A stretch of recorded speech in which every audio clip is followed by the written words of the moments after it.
In my classroom, we use the Empower Reading Program. This multi-strategic, research-based metacognitive program is working really well for my students. It's for grades 2 to 5, and it's tiered instruction. So when you're teaching a grade 2 class versus teaching a grade 5 class, it can look a little different based on the pace and what the students are capable of. How quickly or how slowly you need to move, attention spans, and just the overall age and what that would predict from a student.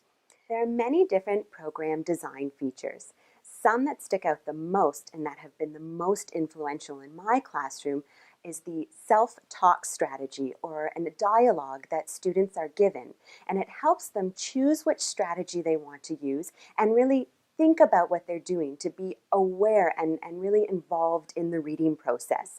This dialogue also helps them monitor and evaluate the strategies they're using, and ultimately it helps them monitor and evaluate if they're being successful as readers. Once again, it's that awareness piece. The Empower Reading Program teaches children 5 different strategies. And it's important to note that these strategies also transfer over into their spelling. The first strategy is called the sounding out strategy. Most students are quite familiar with this strategy, and it's the one that up until this point they've depended on the most. What's exciting is that there's 4 other strategies, so they don't just have to depend on sounding out. The next strategy is called the rhyming strategy. The program uses a bank of keywords that help the students decode new words that they encounter. Basically, if they know one word, for example, her, they can look for that spelling pattern, ER, in another word. Another strategy is called the peeling off strategy. From my experience, this is my students' favorite. Basically, students learn a whole bunch of beginnings and endings, and they learn to find them in words, and then they can peel them off. Some at the beginning of a word, some at the end, sometimes multiple at the beginning, multiple at the end, and then they're left with a small root in the middle. The fourth strategy is called the vowel alert strategy.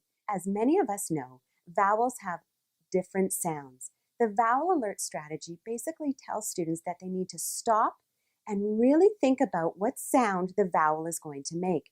Vowels can be tricky, especially if they come in vowel teams. Some vowels even have 3 different sounds. So a vowel alert is very important for students to be basically alert of the different sounds a vowel can make. The 5th strategy, called the SPY strategy, which stands for Seek the Parts You Know.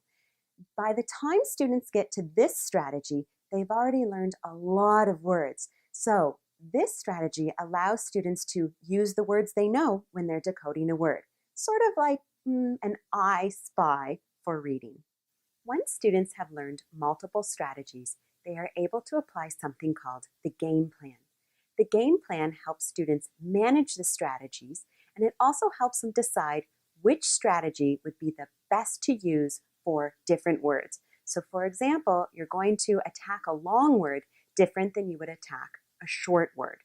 In the game plan, students are also provided with a script, or once again, self-talk. First, students choose the strategy they want to use, or the different strategies they'd like to use. Then they have to use the strategy. What's really important is the next step, checking. This is the self-monitoring piece. Students need to ensure that the strategies they're using are working and they're actually decoding a word. And finally, assuming they got it correct, and I'm sure they will, they get to score, similar like you would if you used a game plan in a basketball game or a soccer game. Let's use an example. Let's say students fall on the word unsteady. I was about to cross the balance beam and it felt a little unsteady. Students would stop and they would choose their strategy. Unsteady is a longer word, and I think I see some beginnings and endings. So I'm going to use peeling off. Students would peel off un at the beginning of the word and the ending e. It's a Y, but it makes the sound E at the end. Once they've peeled it off, they're going to vowel alert because they see EA. And this is where you have to be flexible because EA can make different sounds. So for example, if students try and say steed, and they put the word together, unsteady. That's not a word. So the vowel alert really forces them to stop and really think about, be aware, self-monitor what the vowel sound is going to be. Once they determine that that middle part, the root, is stead, they can put the word together, unsteady. And they use their strategies properly, so they score. It's important to remember that the game plan not only helps students decode, it also helps them with spelling. So during a writing lesson or any type of lesson that requires spelling, you can use the cues of the game plan to help students spell. So they can use any one of the strategies to spell a word they're unsure of. And most of the time, they're quite successful. The Empower Reading program provides every teacher with a scope and sequence. It's basically a lesson plan for all 110 lessons. And if you're like me, it's a real benefit because you can check off what you do as you go along.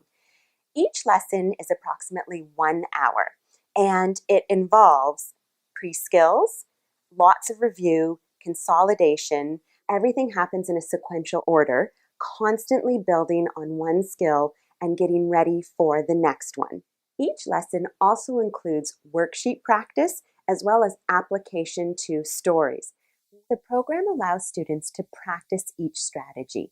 It provides a lot of worksheets and activities that students can practice right after they've learned a strategy. In my classroom, I like to use my smartboard or just a simple projector and project the worksheets onto a large board where the students can complete them as a class. There's also a student reader. There's a story for every lesson. This is where students can apply the strategies that they're learning. So each lesson allows students to practice as well as apply. Challenge words are another activity that the program provides. The Empower Reading program gives teachers a large bank of challenge words. This is where students get to really get down to business. They get to use their strategies to decode a word. If you attach the word challenge to anything, most students are up for it. At the beginning of the program, they're a little timid, but by the time you get to the middle, and especially near the end, when students have learned multiple strategies, they are literally fighting over who gets to take on the challenge word. And from my experience in the teacher training program, these are pretty challenging words.